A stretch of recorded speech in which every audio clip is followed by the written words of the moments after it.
Welcome back to Paris and the Game Inside the Games, presented by Microsoft Copilot. I'm Olympic gold medalist Nastia Liukin. And I am Dr. Michael Gervais, sport and performance psychologist. And together we're bringing you an inside look at the games like never before. And today we have Alev Kelter joining us. Alev, it is so great to have you here. 3-time Olympian, and you've represented the United States in 3 different sports: ice hockey, soccer, and now rugby. Congratulations on a radical body of work. I mean, that is incredible. Incredible. Just to hear all the sports. I'm like, okay, here we are being underachievers over here with one. So walk us through, just for a moment, what it was like to settle into rugby. So you played ice hockey, soccer, and now rugby. Yeah, I grew up in Alaska and we played 7 different sports. And by the time I was in high school, it was really important to specialize. And a lot of people said you had to play one. And I was very passionate about ice hockey and soccer. And I said, can I keep both? Yeah. And it was a dream to play both Division I in college. And that's how I started to look for the schools that I wanted to go to. Did one of the sports kind of like help each other, or was it just completely different mindsets? And I mean, I guess similar skill set, maybe perhaps for both. No, but they both complement each other so well. And in Alaska, it's a winter sport and then a summer sport. And so it was when I'm not playing ice hockey and there's snow on the ground, I'm playing soccer. And every time, and that's how I knew I needed to play both, because when I was playing soccer, I missed hockey, and when I was playing hockey, I was like, oh, I can't wait maybe it was just I wanted summer to come, but I associated that with always playing sports. So, yeah. When you think about the physical side and the mental side, obviously there's a drive or a motivation or a commitment to play, to move. And does sport feel like it just fits for you? Or is this something you had to contour into because you just loved how it feels? No, I think that's a beautiful question, because for me, I always grew up loving art. And I think sport is a performance art.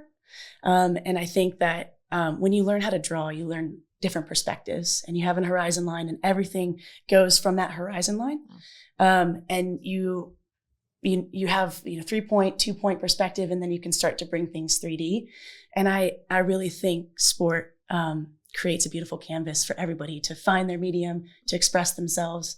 And I think that's what artists do. Oh, very cool. Gosh. I've never heard it in that way. And it's like, it's so true. I think just like seeing a blank slate can be sometimes scary or daunting, but once you start, it's like this beautiful journey that we've now seen you get to live.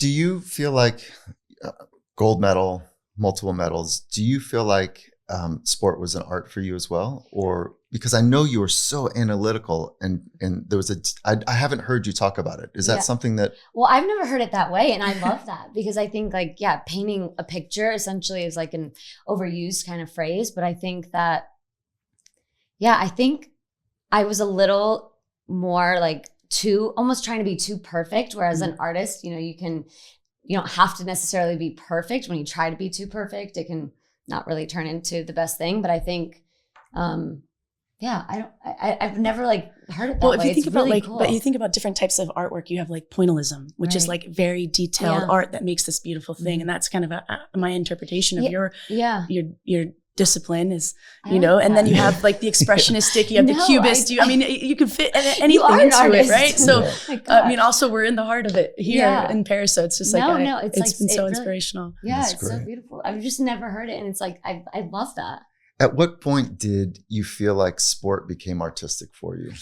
At what point did you need to have certain level of competency or command of how your body moved in space? I guess when I was younger, I was really religious. And I remember at 12, I was like, okay, I have a God-given talent to play athletics and to be, it didn't have to work at it. Like academics, I have a twin sister and she was, very academic, and we were together, the superhuman. And so we really helped each other in the spots that we needed to help. But I think that when I was 12, I was like, okay, I have a gift.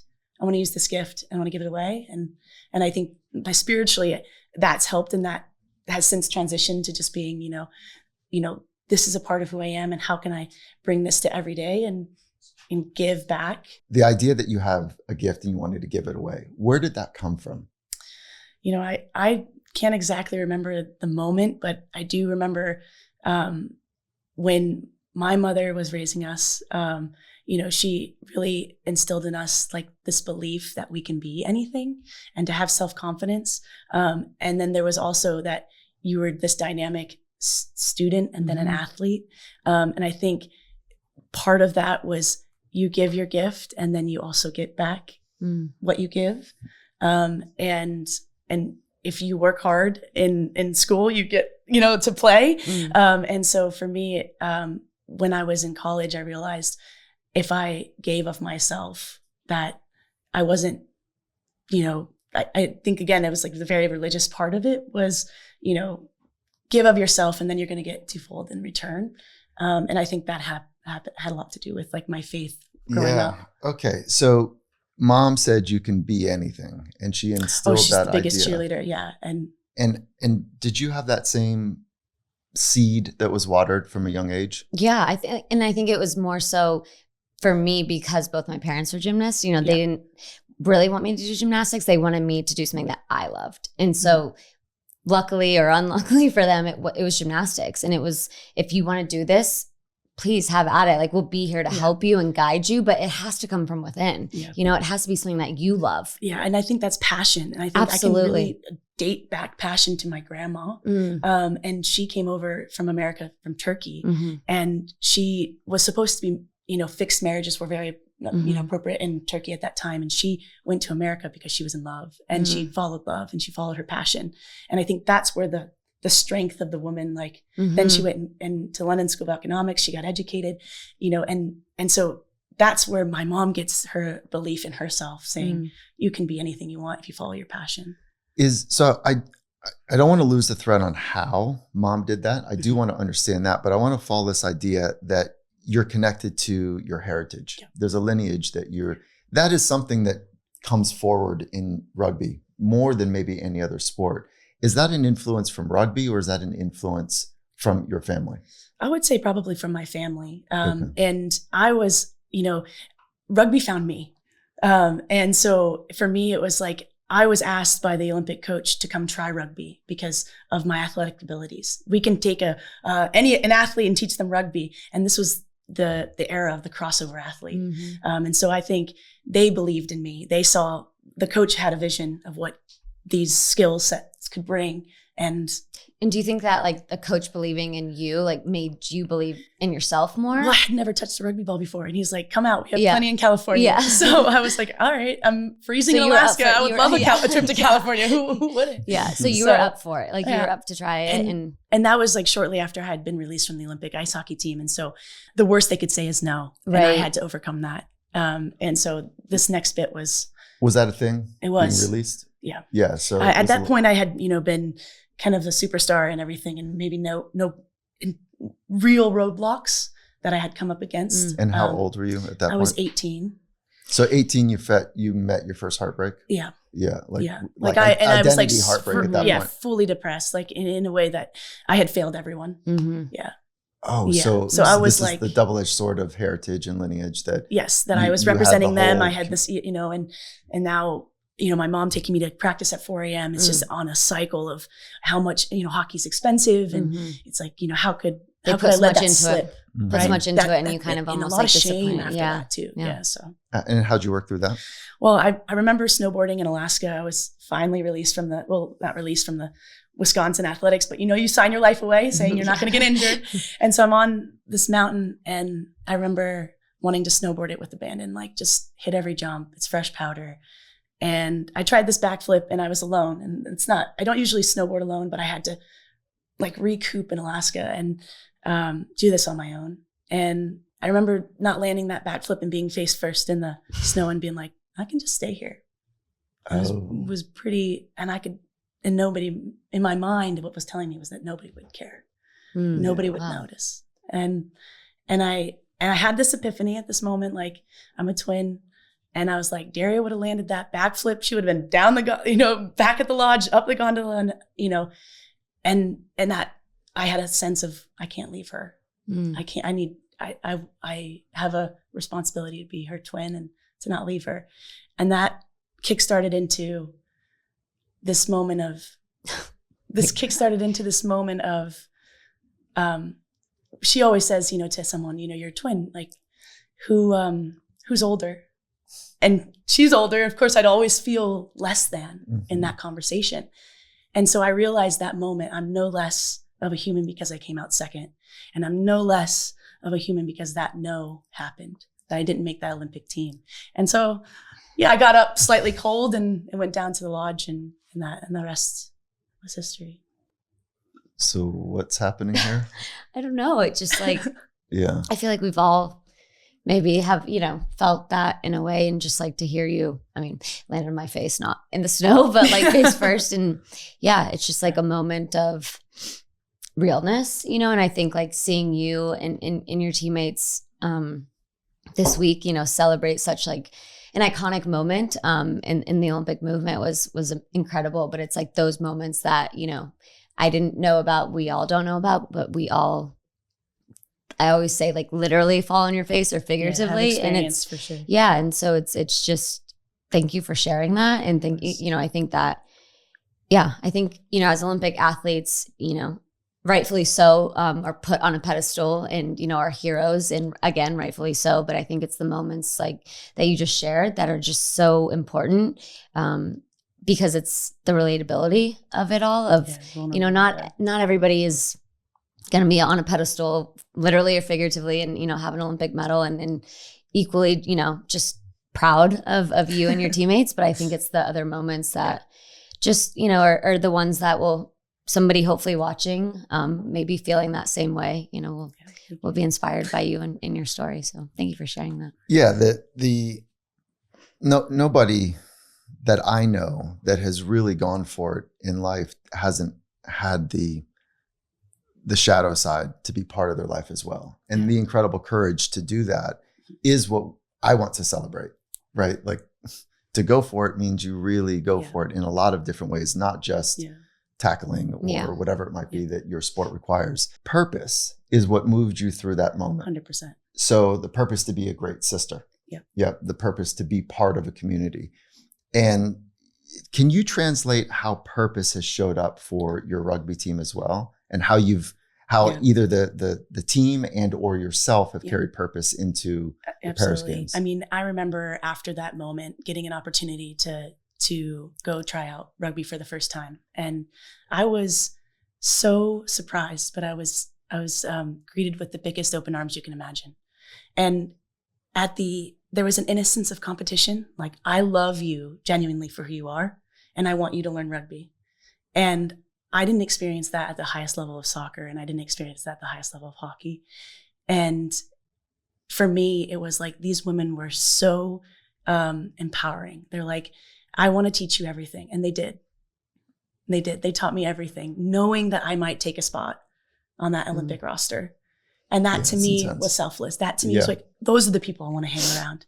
And that's what I wanted.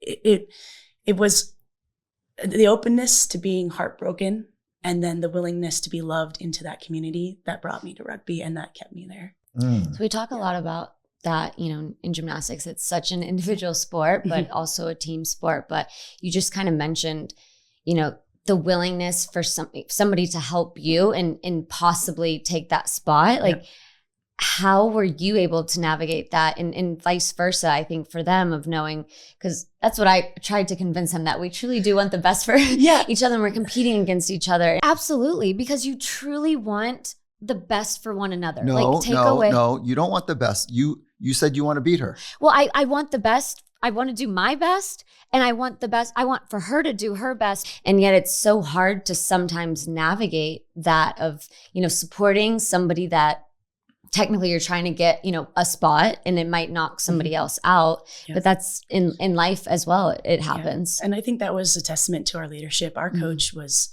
a lover, and he was a former CFL football player, turned rugby coach. And he knew for me, he said, I know you're a hockey player. You might have a loose screw. You're going to be perfect at rugby. But he was out there with his camera shooting practice because he wanted to remember these things. And, he's since passed. He had a brain aneurysm, but this whole, his legacy lives on.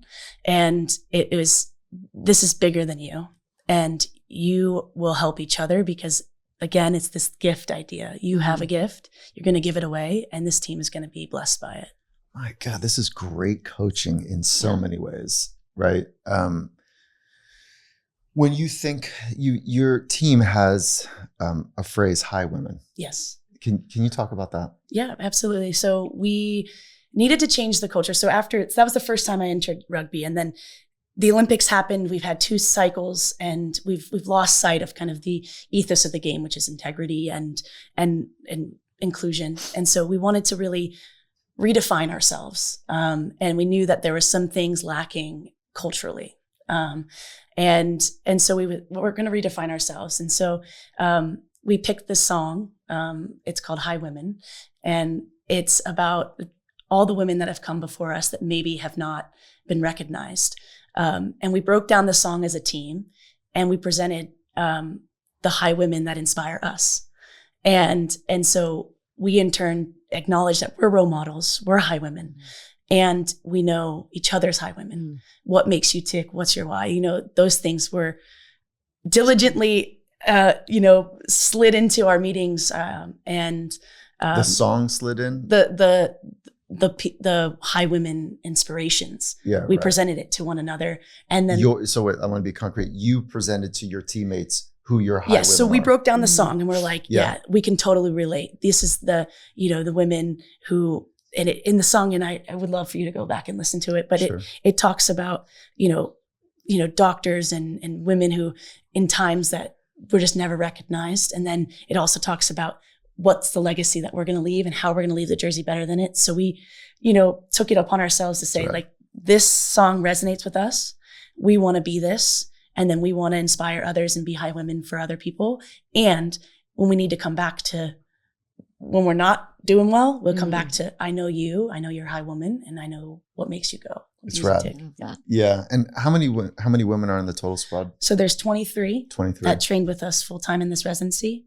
12 came, 2 reserves. Which is tough. That's a tough go for some. Great for you. But you don't get there without the other Absolutely not. 12. And then is it 10? Without the other 10. So the idea that most people watch rugby and see strong, fast, powerful women tackling and holding and grabbing and whatever. And to understand this part, the emotional and psychological and relational part is at the core and the foundation of going out and doing something incredibly demanding, physically demanding, is really cool.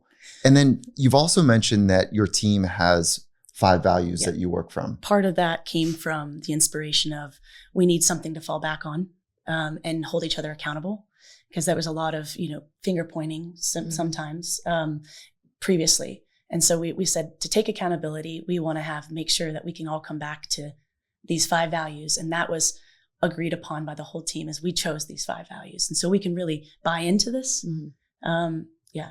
Versus form into it, because you believe. Well, you've been on teams where people are like, you will believe this and you will do that. Right. And this is the coach's way. And I think that autonomy of having, rugby's so inclusive. We need every shape and size, every walk of life plays rugby. And we come from so many different backgrounds. So how can we unite on a common taking goal? a little bit of everybody and truly believing, participating. So the players came up with the 5 values, or the coach said these the players, but we sat down and had many meetings on many words, many values, many beautiful moments. These are hard. This is hard. Yeah. It's hard to get people on the same page. And that many. This is hours of work. That many people, right? With the turnover rate of rugby at that time was you had 3-month, not even 3-month contracts. So you're getting new people into the fold. You're trying to agree on something. So this is the central group that was like, hey, we need something that we can teach.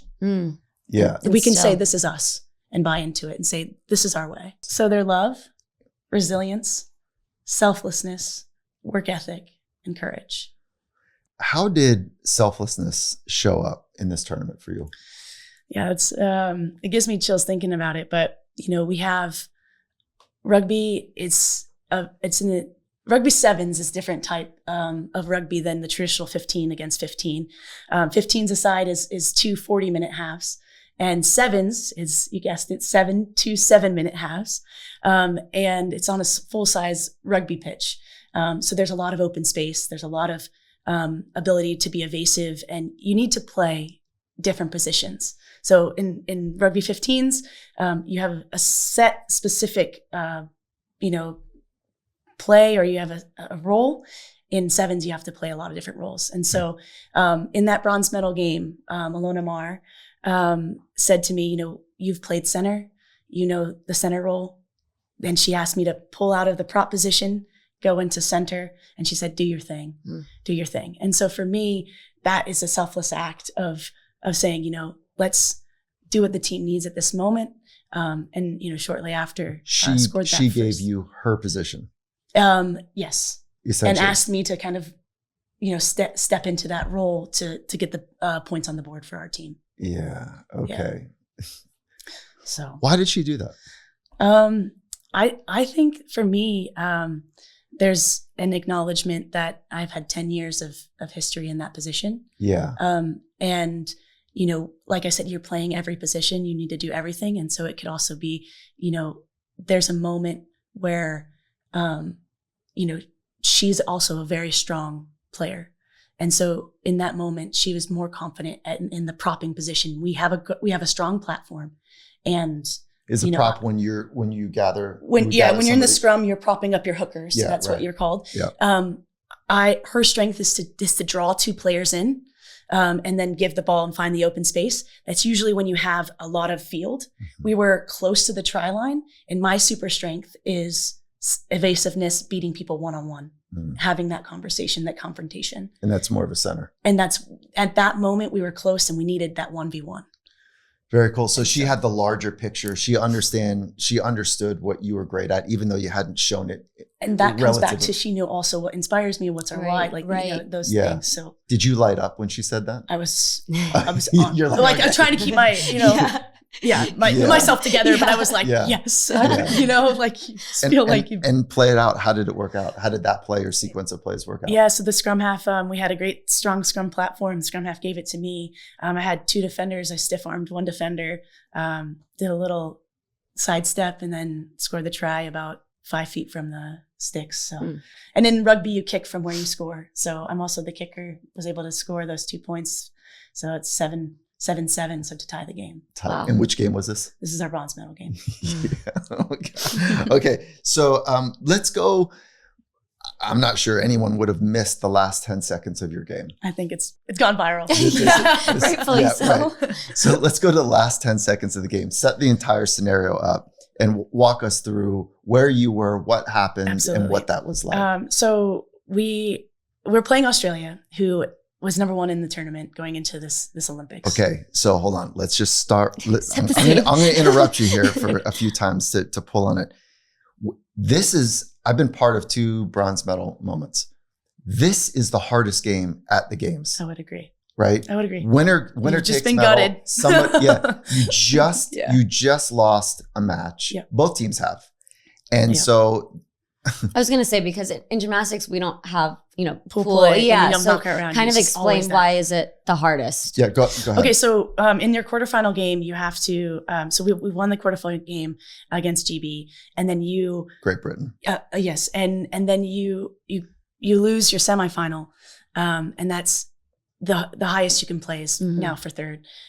If you win semis, you can go into you're guaranteed a medal. Yeah. You're guaranteed a medal. So gold. you have that moment already celebrated. Yeah, you kind of. And this is like, you're packing up your podium gear. You know this. You're packing up your podium gear and you're like, gosh darn it, I can't wait. I want to wear this. You know what I mean? And so you're packing up and you're like, it's like, if you have any superstition, you're like, oh, well, that's awkward. Like strapping that thing onto your shoulder. And so all of these are hanging in our lockers, which is new for us because we've never ever made it past the quarterfinals. This team at USA Rugby. US Rugby has never made it past this moment. So it's already a historic moment. Now we're like, okay, don't F this up. And now we're losing by 5 points at this point. And we tactically put all of our speedsters in and took out, our kickers, and Spiff Cedric gets a pass from Ariana Ramsey, and she shimmy shakes 3 people and goes to score with 6 seconds left in the game under the sticks.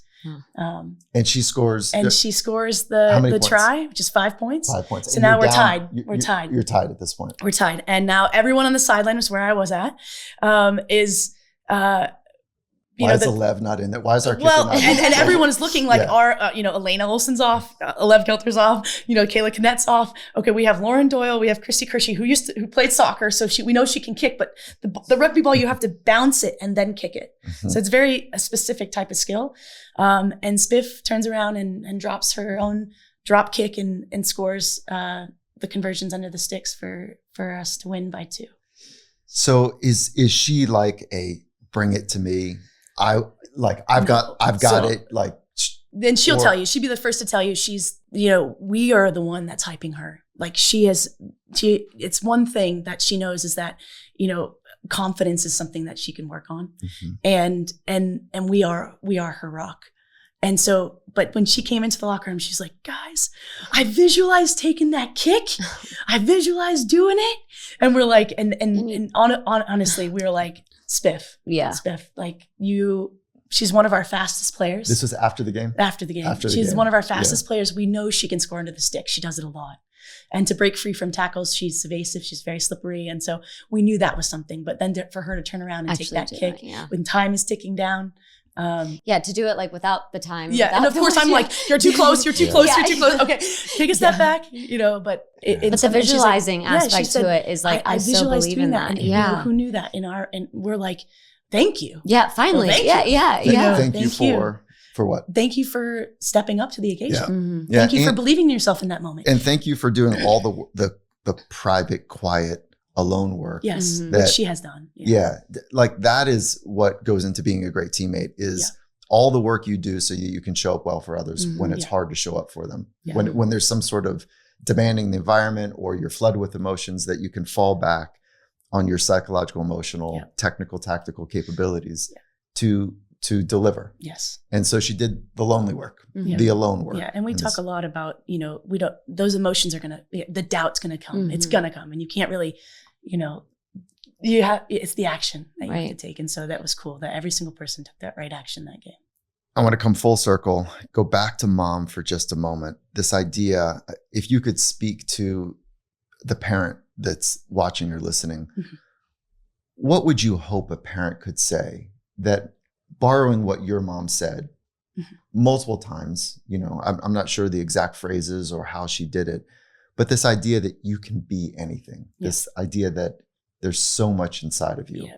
And how would you speak to the parent? I would say, life is full of many opportunities and let them explore. And to not be afraid of them taking risks, because I think there's a lot of things we try to control and that's out of your control. And so just let them explore, let them take risks, let them fail, because every, obstacle leads to an opportunity. And amazing. You have a way about you that is grounded and open. There's a strength and a nimbleness and a flexibility just to even be in this conversation and to go to places that are honest and real and emotional. And it's evident. I wasn't expecting to cry this morning. So. Gosh. You never know how this goes. No, it's like truly inspiring. And, it's just, thank you. Yeah. We're honored to be able to. Are you kidding me? I'm saying it's incredible. No, this is great. So thank you for coming on The Game Inside the Games. Yeah. We're honored to have you, and what a great conversation. Thanks for telling our story. Congratulations on the medal, but also congratulations. One last thing, you have some exciting news to share too. Not just the medal, but yes. So yesterday I also proposed to my girlfriend. Congratulations! Thank you so much. Hoping it all went well. No, definitely. She said yes. She said yes. We're in. That's awesome. Well, what an exciting week for you here. Truly. Huge congratulations. Yeah, appreciate you. Thank you. Before we go, we want to talk about our partners. Our AI insights today are brought to you by Accenture, Avanade, and Microsoft. Accenture and Avanade are reimagining the workplace with Copilot for Microsoft 365. Hey, Copilot, can you find any examples of athletes who represented the U.S. in 3 different sports? Sure, Nastia. Here are a couple examples. Jim Thorpe played professional baseball, football, and won gold medals in track and field. Babe Didrikson-Zaharias was a professional golfer, basketball player, and won 2 golds and a silver in track and field. That is impressive. I mean, what Alev has done to be in that company, what a legend. Absolutely, that's for sure. Thanks, Mike, and we will see all of you here tomorrow from Paris on The Game Inside the Games.